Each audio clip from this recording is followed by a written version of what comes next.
महाराष्ट्र में सीएम पद के लिए बीजेपी की ओर से देवेंद्र फडणवीस का नाम लगभग तय माना जा रहा है। मुंबई के आजाद मैदान में नए मुख्यमंत्री के शपथ ग्रहण समारोह की तैयारी भी हो रही है। इस बीच महाराष्ट्र में विधायक दल की बैठक के लिए बीजेपी ने केंद्रीय पर्यवेक्षक नियुक्त कर दिए हैं। पार्टी अध्यक्ष जेपी नड्डा ने केंद्रीय वित्त मंत्री निर्मला सीतारमण और गुजरात के पूर्व सीएम विजय रूपाणी को ऑब्जर्वर नियुक्त किया है। दोनों पर्यवेक्षक मुंबई जा रहे हैं और विधायकों के साथ बैठक करेंगे। उसके बाद नए मुख्यमंत्री के नाम का ऐलान कर दिया जाएगा। बीजेपी की ओर से जारी बयान में कहा गया है कि पार्टी के संसदीय बोर्ड ने महाराष्ट्र में पार्टी विधायक दल के नेता के चुनाव के लिए विजय रूपाणी और निर्मला सीतारमण को केंद्रीय पर्यवेक्षक नियुक्त किया है। हालांकि मुख्यमंत्री कौन होगा इसे लेकर बीजेपी ने चुप्पी साध रखी है, लेकिन माना जा रहा है कि इस दौड़ में पूर्व मुख्यमंत्री देवेंद्र फडणवीस सबसे आगे हैं। वहीं मीडिया रिपोर्ट्स में कहा जा रहा है कि अजीत पवार और देवेंद्र फडणवीस की आज दिल्ली में अमित शाह से मुलाकात होनी थी। पवार तो दिल्ली रवाना हो चुके हैं, लेकिन मीडिया रिपोर्ट्स के मुताबिक फडणवीस का दौरा अचानक रद्द हो गया। अब फडणवीस वीडियो कॉन्फ्रेंस के जरिए मीटिंग से जुड़ सकते हैं। दोनों नेता संभावित मंत्रियों की लिस्ट और उनका रिपोर्ट कार्ड लेकर अमित शाह से चर्चा कर सकते हैं। इससे पहले 28 नवंबर को शिंदे, फडणवीस और पवार तीनों दिल्ली गए थे और उस बैठक में भी सरकार बनाने को लेकर चर्चा हुई थी। समझा जा रहा है कि सरकार गठन को लेकर अमित शाह के साथ होने वाली बैठक में निर्णायक फैसला हो सकता है और विभागों के बंटवारे पर भी चर्चा हो सकती है। विधायक दल का नेता चुने जाने के बारे में गुजरात के पूर्व मुख्यमंत्री विजय रूपाणी ने क्या बताया है, ये हम आपको सुनाते हैं। पार्टी ने हम दोनों लोगों को ऑब्जर्वर के नाते महाराष्ट्र भेजने की सूचना दी है। महाराष्ट्र में पार्टी के नेता चुनने की जो प्रक्रिया है, वहाँ एज ए ऑब्जर्वर हम दोनों जा रहे हैं। अभी केंद्रीय कार्यालय बताएंगे कि वहाँ संसदीय दल की बैठक कब होगी, किस तारीख को होगी, तभी हम लोग वहाँ जाकर सबको मिलेंगे और फिर पूरा हाईकमांड को बताएंगे और फिर हाईकमांड जो कहेगी उससे हम वहाँ के नेता चुनते हुए जाहिर डिक्लेयर करेंगे। इतनी बड़ी जीत महाराष्ट्र में मिली है, तीनों दल के विधायकों को सुनने के बाद परिणाम तय होगा क्या, किस तरह से प्रोसीजर होती है? ये प्रोसीजर तो यही होती है कि सब संसदीय दल की बैठक होती है, उसमें सबका मत जानने की कोशिश करते हैं। जो प्रस्ताव आएंगे उस पर विचार होगा और बाद में अगर सब लोग सर्वानुमते बताएंगे तो उसको ही हम नेता की तौर पर डिक्लेयर करते हैं। वैसे पार्टी में तो कोई चुनाव तो नहीं होता है, सर्वानुमत और सब तय करते एक साथ उसको नेता बनाते हैं। इस बीच महाराष्ट्र में शपथ ग्रहण की तैयारियां तेज हो गई हैं। प्रदेश अध्यक्ष चंद्रशेखर बावनकुले ने आजाद मैदान पहुंचकर शपथ ग्रहण समारोह की तैयारियों का जायजा लिया। इस बारे में और जानकारी दे रहे हैं हमारे संवाददाता अतुल सिंह।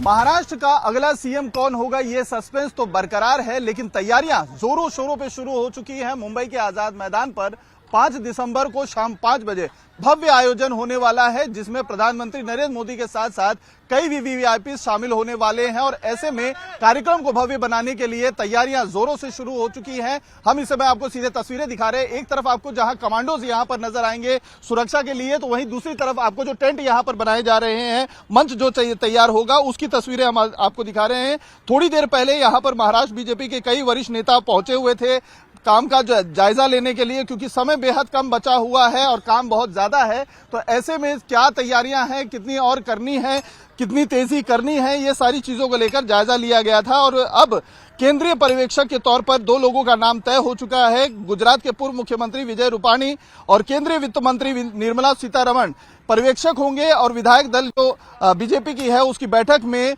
उम्मीद की जा रही है कि देवेंद्र फडणवीस को नेता चुना जाएगा और उसके बाद महायुति की जो अभी बैठक टली हुई है उसके लिए भी बैठक हो सकती है, जिसमें एकनाथ शिंदे और अजीत पवार के साथ देवेंद्र फडणवीस भी शामिल होंगे और उनके साथ केंद्रीय पर्यवेक्षक जो बीजेपी के हैं वो भी शामिल हो सकते हैं, क्योंकि बीते 2 दिनों से महायुति की जो बैठक होने वाली थी वो टली हुई थी, क्योंकि एकनाथ शिंदे भी सातारा में अपने गांव में थे और उसके बाद से जब से वो लौटे हैं उनकी तबीयत लगातार खराब है, मेडिकल ऑब्जर्वेशन में अभी तक मौजूद है, ट्रीटमेंट उनकी चल रही है, लेकिन ठाणे के घर से उन्हें निकलने के लिए डॉक्टर्स ने सलाह दी है कि वो आराम करें।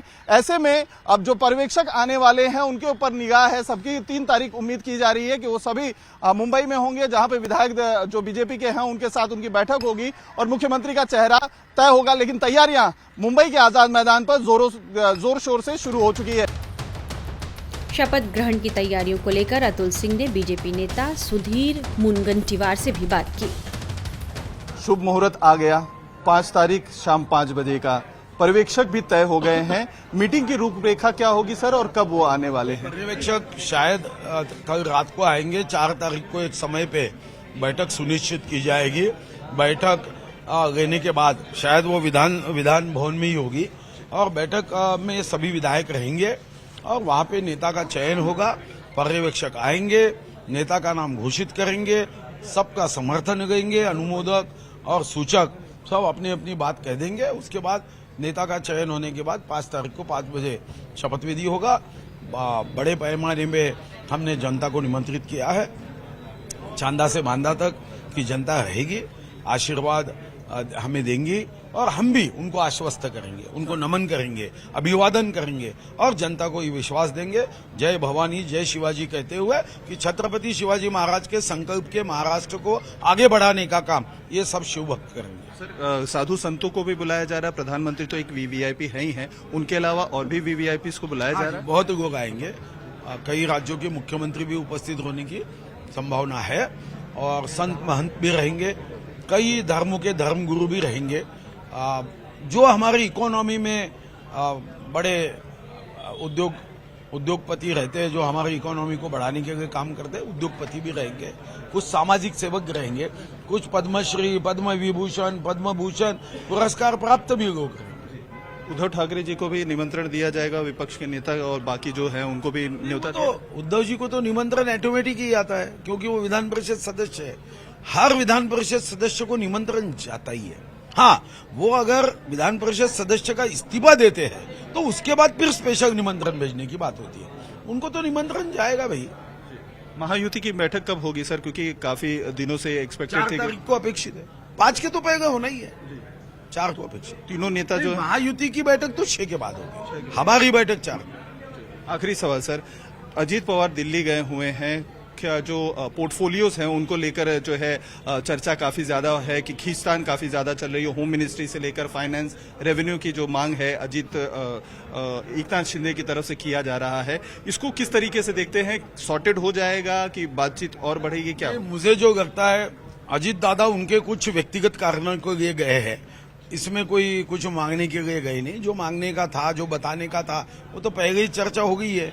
अब उस पर चर्चा होगी नहीं। अब जो निर्णय होगा वो तो शपथ विधि के बाद 6 तारीख 7 तारीख को। लेकिन और जो खाते को लेकर एकनाथ शिंदे जी की तरफ से हो रही है कि कुछ नाराजगी है, उनकी कुछ डिमांड्स है, उसको किस विधि के बाद भी समय है भाई।